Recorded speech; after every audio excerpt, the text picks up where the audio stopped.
चलो आज की क्लास में मैं एक नया चैप्टर स्टार्ट करने जा रहा हूं, यूनिट नंबर 4 का। चैप्टर का नाम है computation of tax liability. Chapter का नाम क्या है? Computation of tax liability. इस चैप्टर को स्टार्ट करने के पहले आप लोग ध्यान से मेरी बात सुनो। इसका एक फ्रेमवर्क आपके दिमाग में मैं पहले बना रहा हूं, उसके बाद फिर अपन है ना आगे बढ़ेंगे। देखो, सबसे पहले अपन बात कर रहे हैं इस चैप्टर में टैक्स की। टैक्स मतलब सब्जेक्ट का नाम क्या है? इनकम टैक्स, मतलब इनकम पर लगने वाला टैक्स। तो अगर आपको इनकम ही निकालने नहीं आती है तो टैक्स कैसे निकालोगे? सबसे पहले क्या लेते हैं? Income from salary. फिर क्या लेते हैं? Income from house property. फिर क्या लेते हैं? बिजनेस प्रोफेशन की इनकम। फिर क्या लेते हैं? Capital gain. फिर क्या लेते हैं? Other source. ये सबको जोड़ते हैं तो अपने को क्या मिलता है? Gross total income. माइनस क्या करते हैं? यहाँ पे डिडक्शन। डिडक्शन माइनस करने के बाद जो इनकम आती है अपन उसको क्या बोलते हैं? Total income. टोटल इनकम पर ही टैक्स की कैलकुलेशन होती है।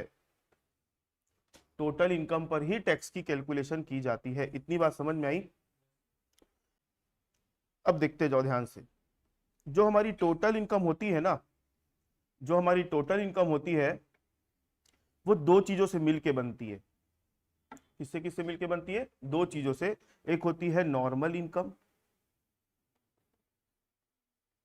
और दूसरी होती है स्पेशल इनकम। टोटल इनकम है ना, दो चीजों से मिला करके बनती है। एक होती है नॉर्मल इनकम और दूसरी होती है स्पेशल इनकम। अब हमको पता कैसे चलेगा कि इसमें नॉर्मल इनकम है कि स्पेशल इनकम है? तो अपने को यह पता होना चाहिए कि स्पेशल इनकम क्या है। स्पेशल इनकम के अंदर आता है, ध्यान से देखते जाओ, long term capital gain. Long term capital gain एक प्रकार की क्या है? स्पेशल इनकम है। दूसरा आता है short term capital gain, 111A वाला। शॉर्ट टर्म कैपिटल गेन भी दो टाइप का होता है। तो मैं कौन सा वाला शॉर्ट टर्म कैपिटल गेन बोल रहा हूं? 111A वाला। अगर खाली शॉर्ट टर्म कैपिटल गेन लिखा रहेगा ना खाली, तो ये नॉर्मल वाला कहलाएगा। साथ में अगर क्या लगे रहेगा उसके, तो वो स्पेशल हो जाएगा। ठीक है। एक होता है आपका कैजुअल इनकम। एक होता है क्या? Casual income. कैजुअल इनकम को हिंदी में बोलते हैं आकस्मिक आय। मतलब लॉटरी वॉटरी लग गई है ना, विनिंग फ्रॉम हॉर्स रेस, ये सारी चीजें आपका कैजुअल इनकम में आ जाती है। और एक आता है अनडिस्क्लोज्ड इनकम।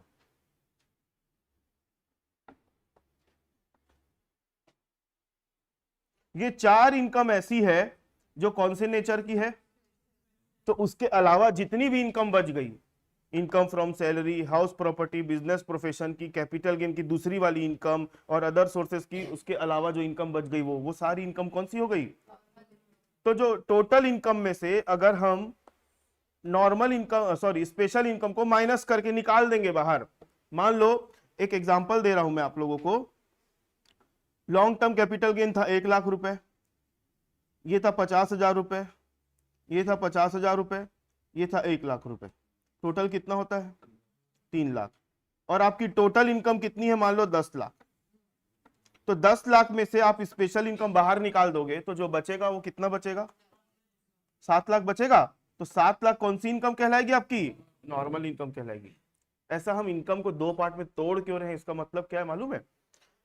नॉर्मल इनकम पर जो टैक्स लगता है ना, वो स्लैब रेट से लगता है। किससे लगता है? और स्पेशल इनकम पर स्पेशल रेट से टैक्स लगता है। टैक्स के दो अलग अलग रेट होते हैं, एक होता है स्पेशल रेट और दूसरा होता है स्लैब रेट। तो जो नॉर्मल इनकम होती है ना, उसमें कौन सा रेट लगता है? Slab rate. और स्पेशल इनकम पर जो लगता है उसको कौन सा बोलते हैं? स्पेशल रेट बोलते हैं। तो आपको अगर इनकम ही अलग अलग नहीं पता रहेगी तो आप किसी के ऊपर कोई भी रेट लगा दोगे तो टैक्स आएगा कैसे? ही नहीं आएगा। ठीक है। तो ध्यान से देखते जाओ। अभी मैं आप लोगों को नॉर्मल इनकम पर टैक्स निकालना सिखा रहा हूं, ध्यान से देखते जाना। नॉर्मल इनकम पर हम टैक्स निकालना सीखेंगे अभी। तो नॉर्मल इनकम पर टैक्स किस रेट से लगता है? स्लैब रेट से लगता है। ठीक है।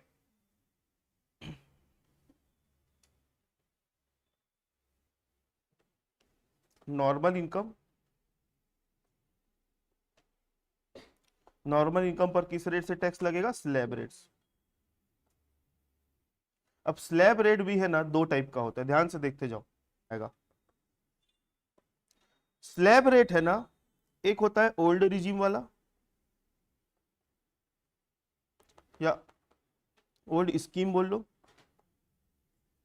और न्यू स्कीम। ओल्ड स्कीम और न्यू स्कीम। आप लोगों के सिलेबस में ज्यादातर के क्वेश्चन कौन से वाले हैं? और न्यू स्कीम वाले एक या दो ही क्वेश्चन है बस, वो लास्ट लास्ट में करवाऊंगा मैं। तो अभी मैं जो भी स्लैब रेट आप लोगों के साथ डिस्कस करने जा रहा हूं वो कौन सा वाला है? ओल्ड स्कीम वाला। ओल्ड स्कीम के अंदर जो स्लैब रेट लगता है ना, वो अप टू 60 ईयर वाले लोग हैं उनके लिए अलग लगता है, मतलब जिनकी उम्र 60 साल तक है उनके लिए अलग लगता है। जिनकी एज 60 साल से 80 साल तक है उनके लिए अलग स्लैब रेट लगता है, और जिनकी एज 80 साल से ऊपर है उनके लिए अलग स्लैब रेट लगता है। जो 60 साल से नीचे वाले हैं, जैसे अपन लोग सब 60 साल से नीचे वाले हैं तो अपन लोग नॉर्मल पर्सन है। जो 60 से ऊपर वाले हैं लेकिन 80 से नीचे वाले हैं उनको बोलते हैं अपन सीनियर सिटीजन। क्या बोलते हैं? और जो 80 से ऊपर वाले हैं उनको बोलते हैं सुपर सीनियर सिटीजन। उनको क्या बोलते हैं? Super senior. ये जो मैंने 3 क्लासिफिकेशन किया, 3 बांटा मैंने अलग अलग कैटेगरी में, वो कौन से स्कीम के अंदर बांटा? न्यू स्कीम में ऐसा कोई बंटवारा नहीं है, सबके लिए बराबर टैक्स। समझे मेरी बात? न्यू स्कीम में जो स्लैब का रेट रहेगा ना वो सबके लिए क्या है? बराबर है, सेम, कोई चेंज नहीं। तो मैं आपके सामने अभी स्लैब रेट ला के रख रहा हूं, उसको देखो। अच्छा, स्लैब रेट लाने के पहले एक चीज और बतानी है। आप लोगों ने एक टॉपिक पढ़ा होगा रेसिडेंशियल स्टेटस, जिसमें मैं इंडिविजुअल की बात कर रहा हूं। इंडिविजुअल क्या होता है? या तो क्या हो सकता है वो? रेसिडेंट। और दूसरा कौन हो सकता है? रेसिडेंट हो सकता है, या फिर क्या हो सकता है वो? Non resident. तो स्लैब रेट है ना, दो चीजों को देख करके डिसाइड किया जाता है। स्लैब रेट जो डिसाइड होता है दो चीजों को देखकर, एक तो सामने वाले की उम्र और सामने वाले का रेसिडेंशियल स्टेटस। ठीक है? नहीं समझे मेरी बात? स्लैब रेट दो चीजों को देख के डिसाइड होता है, सामने वाले की उम्र, एज कितनी है, और दूसरा सामने वाले का रेसिडेंशियल स्टेटस। और ये जो लफड़ा है, ये तो तामझाम है, ये सब किसमें है? न्यू वाले में ऐसा कुछ नहीं है। न्यू वाले में सबके लिए एक ही रेट है। ठीक है, देखते जाओ।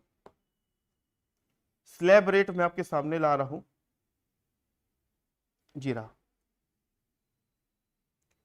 Slab rate under old scheme. ठीक है, ये अभी क्या लिखा है समझ में नहीं आएगा।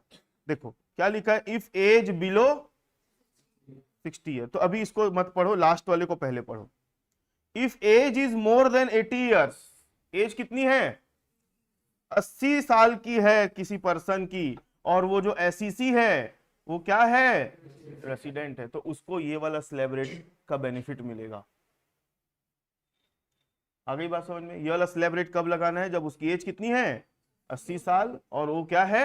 रेसिडेंट। सेकेंड वाला एज क्या है? 60 साल से ज्यादा है, और उसकी रेसिडेंशियल स्टेटस क्या है? वो क्या है? रेसिडेंट है। तो आपको ये वाला स्लैब रेट लगाना है। क्लियर है? और अगर वो 60 साल से नीचे है, या फिर अदर केस, अदर केस मतलब मान लो वो 80 साल का आदमी है लेकिन नॉन रेसिडेंट है, तो ये वाला केस। अगर वो रेसिडेंट है लेकिन 50 साल का आदमी है, तो यही वाला केस। तो यहां पर मैंने ऊपर की कंडीशन में लिख दिया 60 साल से कम है, या फिर अदर केस। अदर केस मतलब जो रेसिडेंट नहीं है, तो आपको ये वाला स्लैब रेट लगाना है। तो एक बार इसको देखो। तो मैं बोल रहा था स्लैब रेट के बारे में। स्लैब रेट जो है ओल्ड स्कीम के अंदर 3 कैटेगरी में डिवाइडेड है। पहला किसके लिए है? 80 साल से ऊपर, और वो एसईसी का क्या होना जरूरी है? रेसिडेंट। दूसरा 60 साल से ऊपर और एसईसी क्या होना चाहिए? रेसिडेंट। ये दोनों के अलावा अगर कोई केस आ जाता है तो उसके लिए कौन सा वाला स्लैब रेट लगेगा? पहला वाला। ठीक है, देखते जाओ। अगर 60 साल से नीचे है वो बंदा, या फिर अदर केस, अदर केस मतलब वो रेसिडेंट नहीं है, तो क्या होगा? उसकी इनकम, ये जो 2.5 लाख रुपए है ना, ये काहे की बात हो रही है? Total income. उसकी इनकम अगर 2.5 लाख तक है, 2.5 लाख तक है, तो उसके ऊपर टैक्स नहीं लगेगा। अभी रुक जाओ, बाद में आना भाई। उसकी इनकम अगर 2.5 लाख से ज्यादा है और 5 लाख तक है तो कितना परसेंट? 5 लाख से ऊपर है 10 लाख तक तो, और 10 लाख से ऊपर है तो। लोग इसको ऐसे ही पढ़ते हैं और गलत है इसका मतलब जो मैंने बताया, नहीं समझे? मैं अभी जिस तरीके से पढ़ा ना इसको, वो गलत तरीका है पढ़ने का। देख के तो वही लग रहा है ना। अगर किसी की इनकम 2.5 लाख तक है तो कितना परसेंट? लगेगा ही नहीं। 2.5 लाख से 5 लाख तक है तो 5%, 5 से ऊपर है तो 10 तक है तो 20, और 10 से ऊपर है तो।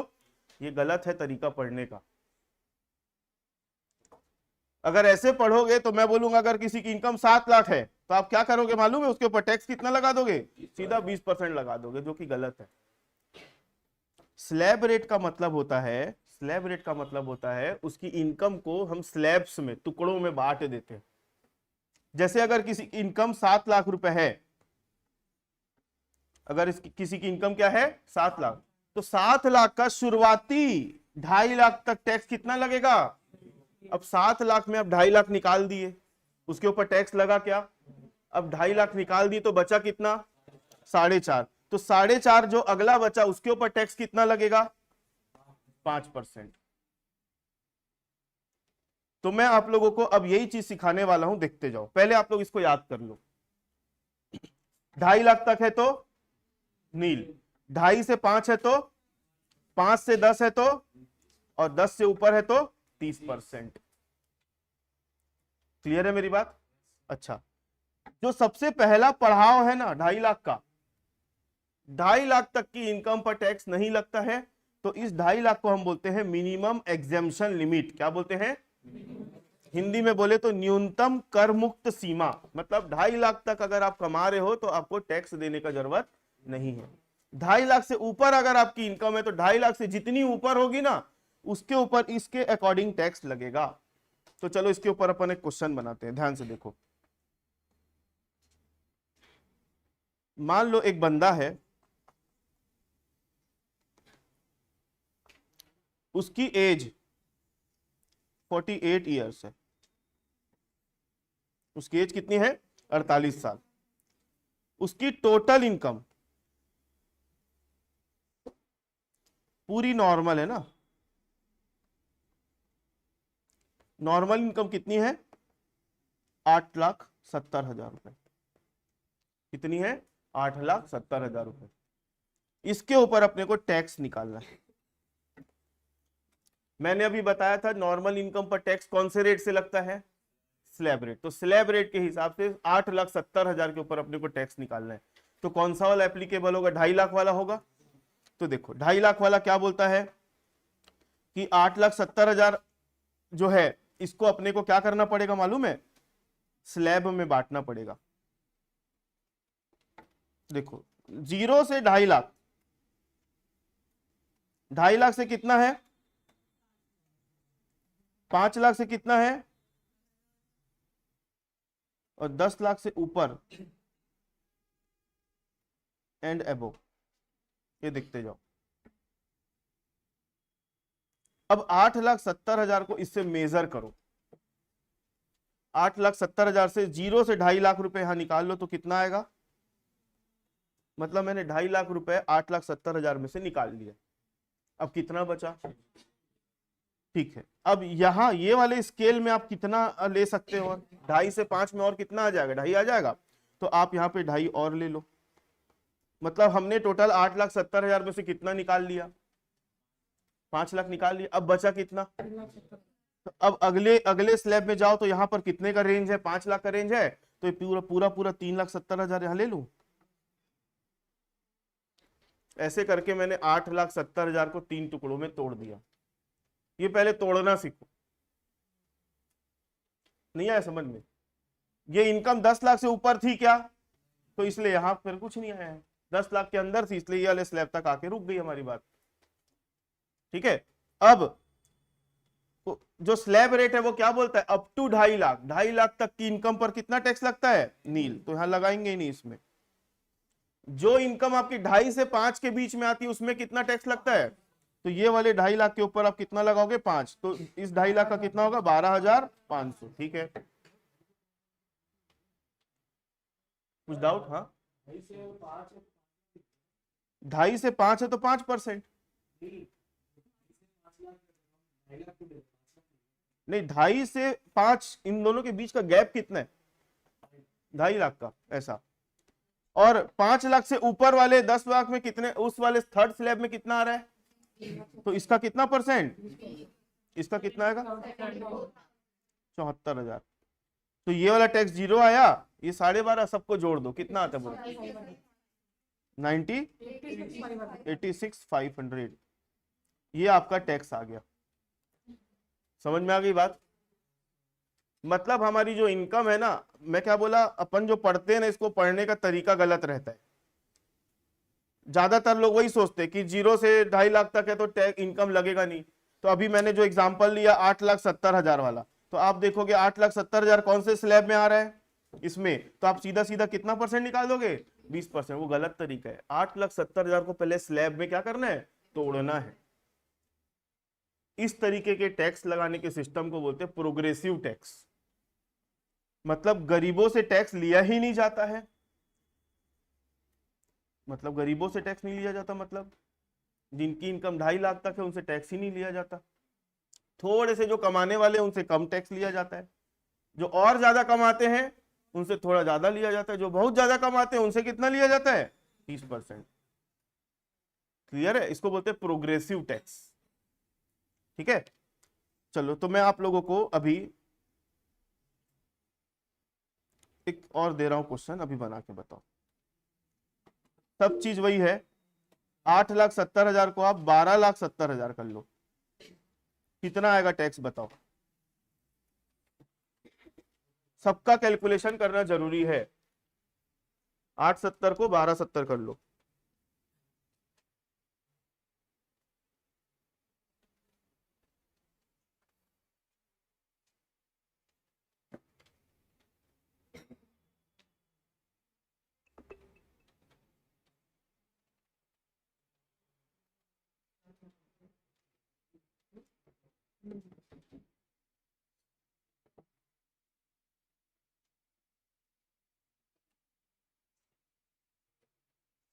जल्दी जल्दी चैट में भेजो ऑनलाइन वालों, कितना आ रहा है बताओ।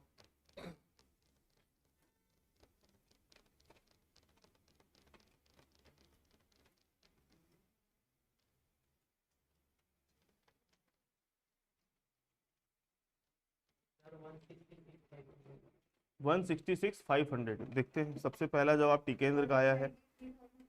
आपका 193,500 आ रहा है। आपका भी उतना ही आ रहा है। तो एक बार वापस से चेक करो भाई, कहीं गलत, उतना ही आ रहा है।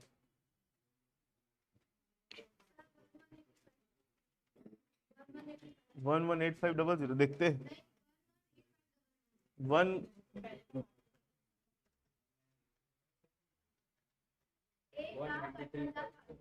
हाँ वही तो मैं बोला। ठीक, 193,500 ज्यादा आ रहा है लोगों का।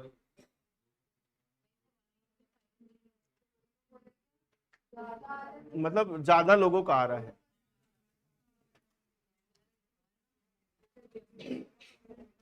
भूमि का भी 193,500 आया है। और ऑनलाइन वालों भेजो जल्दी से।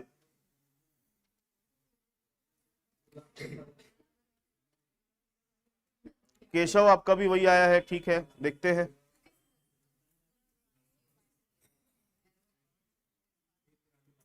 दिवेंद्र, निखिल, नवाब, छाया, स्वप्निल, फहमीदा, हाँ आकाश, मैं आपको बोल रहा हूँ, धनश्री,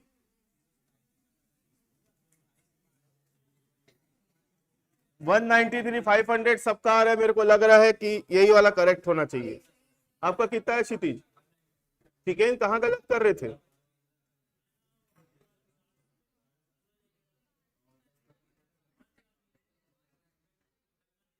चलो मैं बता रहा हूं, इधर देखो।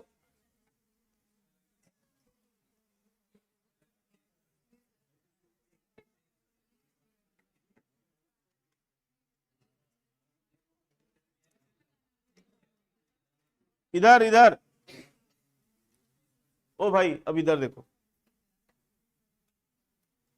पहले तो आप ये स्केल बनाना सीख जाओ, ठीक है। ये स्केल है, इसको लिखो 0, यहाँ लिखो कितना 2.5 लाख, यहाँ लिखोगे 5 लाख, यहाँ लिखोगे 10 लाख और उससे ऊपर। तो आपकी इनकम अभी कितनी है 12,70,000, ठीक है। तो यहाँ पर 12,70,000 में से 2.5 लाख निकाल लो तो पहले स्लैब में आ गया। फिर अगले वाले के लिए भी 2.5 लाख निकाल लो, फिर अगले वाले के लिए कितना निकालोगे 5 लाख, और बचा कितना ऊपर 2,70,000। इसके ऊपर कितना परसेंट लगेगा, इसके ऊपर, इसके ऊपर और इसके ऊपर 30, तो कितना कितना आ रहा है टैक्स 0, 12,500, 1 लाख रुपए, और इसका कितना आ रहा है 81,000। तो सबको ऐड कर दो कि कितना था 193, अगर 193,500 आ रहा है तो करेक्ट है। और अभी जो हम स्लैब लगा रहे हैं, अभी जो हम स्लैब रेट लगा रहे हैं, किसके लिए लगा रहे हैं, वो एक नॉर्मल स्लैब रेट है, मतलब जिसकी एज 60 साल से कम है या फिर वो रेसिडेंट नहीं है उसके लिए लगा रहे हैं। क्लियर है। रेसिडेंट भी अगर है, रेसिडेंट भी अगर है और उसकी एज कम है तो भी तो वही वाला लगेगा ना 2.5 लाख वाला। आगे अगला स्लैब देखो। अब मेरे को सिखाने की जरूरत पड़ेगी कि बस स्केल चेंज कर देना, 0 से 2.5 करते थे, अब 0 से कितना करोगे 3। किसके लिए करेंगे, सीनियर सिटीजन के लिए, या फिर सीनियर सिटीजन के साथ क्या होना चाहिए उसको, रेसिडेंट होना चाहिए। और 80 ईयर्स वाले लोगों के लिए वो स्केल शुरुआत कहां से करोगे 5। अब 5 के बाद सीधा 20% वाला स्लैब जाएगा, उसमें 5% वाला नहीं है। समझ में आ गई बात, ये याद रहेगा, ठीक।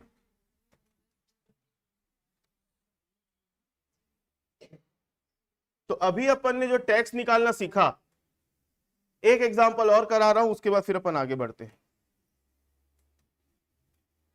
उसकी एज को आप 88 ईयर्स कर लो, 48 के बदले।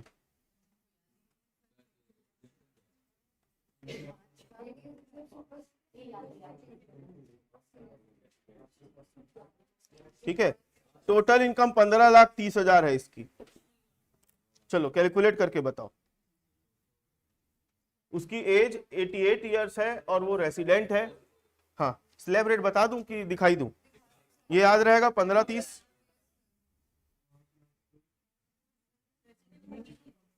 चलो ये है 5 तक के नील, 5 से 10 में 20% और 10 से ऊपर में 30%। अब इसका जल्दी कैलकुलेट करके बताओ।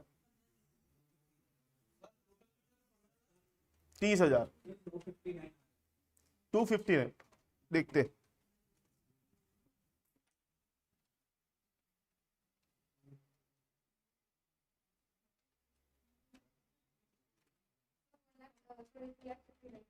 दोनों का वही आया, ठीक है।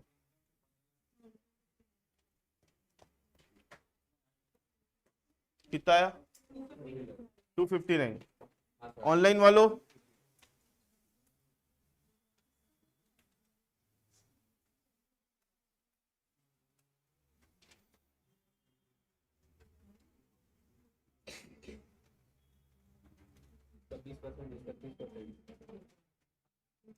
ठीक बोलो। नीचा, धनंजय, निखिल, केशव, दिवेंद्र, मिताली,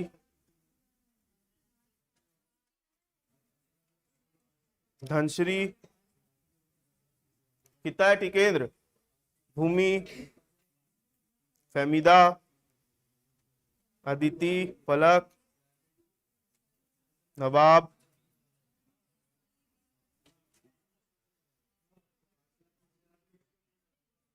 स्वप्निल,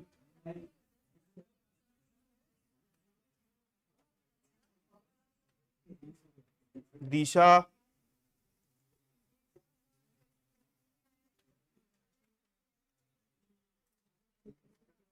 चलो अब इधर देखो, आगे बढ़े। अब बस अब हो गया, सबका 259 आ रहा है, मतलब वही 6 आंसर सही, ठीक है। तो मैं अब कैलकुलेट करके नहीं बता रहा हूं, तो मैं आप लोगों को भी बता रहा था कि इनकम दो टाइप की होती है, एक होती है नॉर्मल इनकम और दूसरी क्या होती है, स्पेशल इनकम। नॉर्मल इनकम पर जो टैक्स लगता है वो कौन से रेट से लगता है, स्लैब रेट, और स्पेशल इनकम पर स्पेशल रेट। तो मैं बताया फिर स्लैब रेट जो होता है वो कितने टाइप का होता है, दो टाइप का, एक होता है ओल्ड स्कीम वाला और दूसरा न्यू स्कीम वाला। तो मैं अभी जो सिखा रहा हूं आप लोगों को कौन सा वाला सिखा रहा हूं, ओल्ड वाला। ओल्ड वाले में ही ये तीन कैटेगरी बांटी गई है, normal, senior citizen, super senior citizen वाली।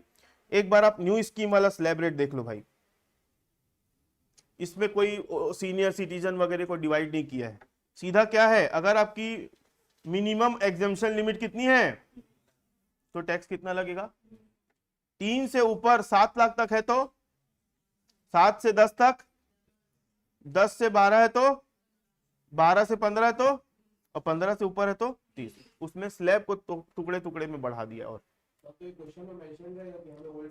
हाँ, ये साफ साफ लिखा रहेगा क्वेश्चन में कि आपको जो कैलकुलेशन करना है न्यू से करना है कि ओल्ड से करना है, और ज्यादातर के क्वेश्चन किसके हैं, ओल्ड के हैं। ठीक है, तो अभी मैं न्यू वाला थोड़ी देर के लिए होल्ड कर रहा हूं, थोड़ी देर के लिए इसके ऊपर दिमाग मत लगाओ भी, है ना।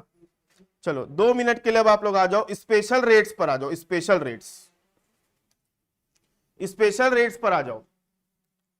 इधर देखो स्पेशल रेट्स। आप लोग कभी मॉल में गए हो ना, डिस्काउंट मिलता है, बोलता है फ्लैट डिस्काउंट 10% का, फ्लैट, फ्लैट वर्ड यूज होता है। फ्लैट से क्या समझते हो, अगर आप 1 रुपया भी कमाओगे तो टैक्स उतने रुपए पर देना पड़ेगा। अभी नॉर्मल क्या देखता है, नॉर्मल रेट कैसे लगता है, मतलब स्लैब रेट कैसा लगता है, 0 से 2.5 लाख टुकड़ा टुकड़ा में तोड़ते हैं, 2.5 लाख तक टैक्स नहीं लगता, 2.5 से ऊपर में टैक्स लगता है, ऐसा था। लेकिन स्पेशल जो इनकम होती है उसमें टैक्स किस रेट से लगता है, तो स्पेशल रेट का अगर मैं एक नाम और लिख दूं फ्लैट रेट, तो कोई गलत होगा क्या। फ्लैट रेट मतलब अगर आप 10 रुपया भी कमा रहे हो तो उसके ऊपर उतना % टैक्स लगेगा। तो कैसा है देखो, सबसे पहले टैक्स ऑन अनडिस्क्लोज्ड इनकम देखो कितना % टैक्स है। अनडिस्क्लोज इनकम मतलब छुपाई हुई आय, छुपाई हुई इनकम। आपके घर में छापा पड़ गया, कुछ नोट के बंडल निकल गए, तो उसको हाँ काला धन वगैरह बोल सकते हो, जो छुपा के रखे हो, अनडिस्क्लोज इनकम, उसके ऊपर सीधा कितना % है, 30। 10 रुपए भी मिल गया ना आपके घर से छुपाया हुआ, तो उसके ऊपर 30 रुपए, 3 रुपए टैक्स लग जाएगा। ठीक है, 30% के हिसाब से। कैजुअल इनकम, कैजुअल इनकम मतलब लॉटरी वॉटरी वाली इनकम होती है, उसको कैजुअल इनकम बोलते हैं, उसमें भी कितना % टैक्स है। याद करो वो दिन जब अपन कैपिटल गेन पढ़ रहे थे, तो उसमें एक इंडेक्सेशन करना है कि नहीं करना, एक कट ऑफ डेट आती थी 23 जुलाई 2024, याद है। उस दिन क्या है, एक रूल आया था इंडेक्सेशन से रिलेटेड। तो यहां पर एक डेट लिखा है मैंने, क्या 22 जुलाई, ये वही 23 जुलाई से रिलेटेड है। इसको मैं चेंज करके है ना 23 जुलाई भी लिख सकता हूं, लेकिन थोड़ी सी वर्डिंग चेंज हो जाएगी। अगर आपकी लॉन्ग टर्म कैपिटल गेन 22 जुलाई के डेट तक की है, कौन से डेट तक की है, तो उसके ऊपर टैक्स कितना लगेगा।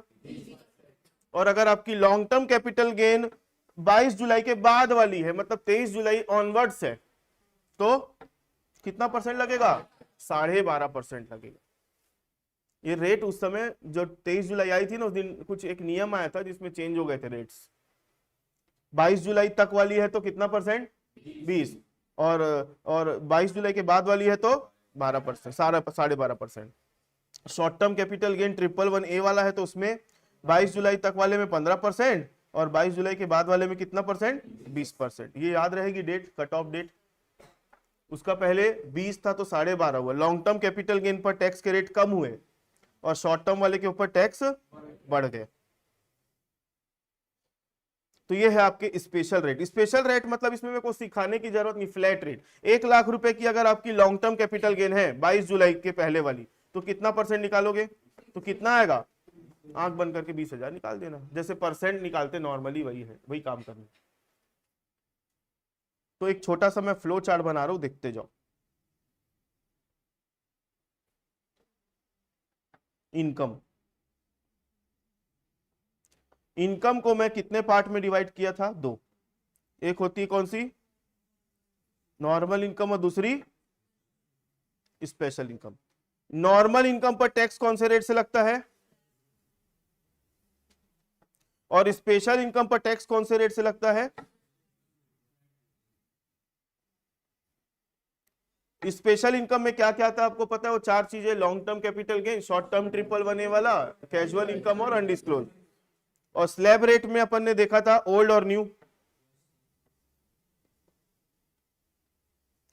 ओल्ड जो होता है ओल्ड, उसमें अप टू 60 साल वाला और 60 से ऊपर वाला प्लस क्या था? रेसिडेंट। और तीसरा लगा था 80 से ऊपर वाला प्लस रेसिडेंट। तो इसमें अब आपसे एक छोटी सी चीज पूछ रहा हूं, 60 साल वाला जो था, अप टू 60 साल वाला, उसमें मिनिमम एग्जेम्पशन लिमिट कितनी थी? इस वाले में मिनिमम एग्जेम्पशन लिमिट कितनी है? 3 लाख। और यहाँ पर मिनिमम एग्जेम्पशन लिमिट कितनी है? 5 लाख। ये वर्ड से आप फेमिलियर हो गए ना?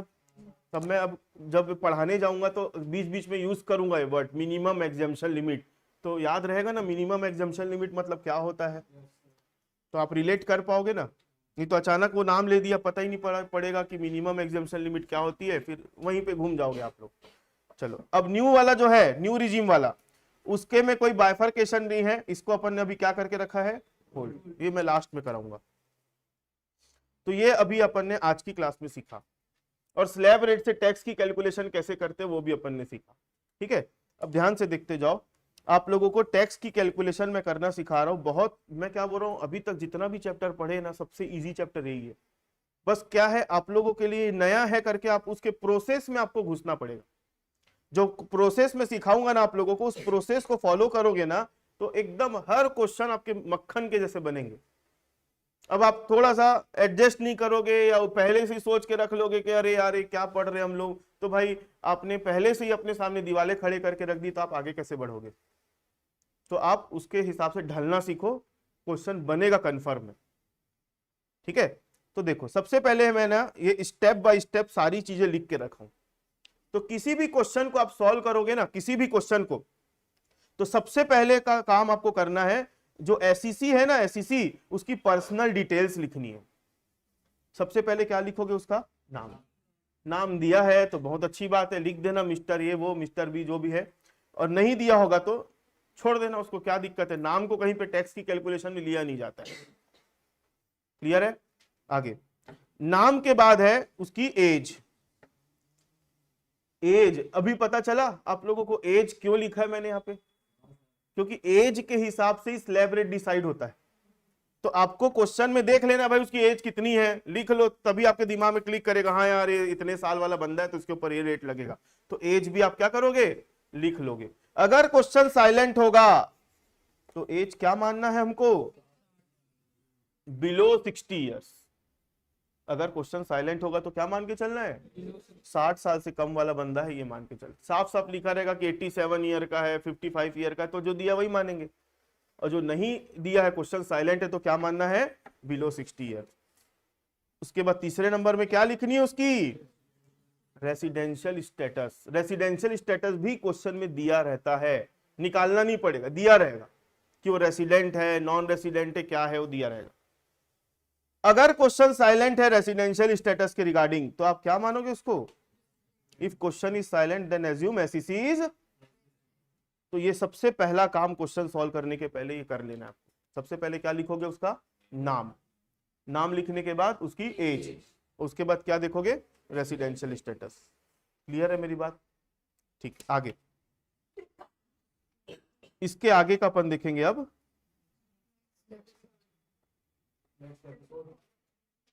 नेक्स्ट एपिसोड में।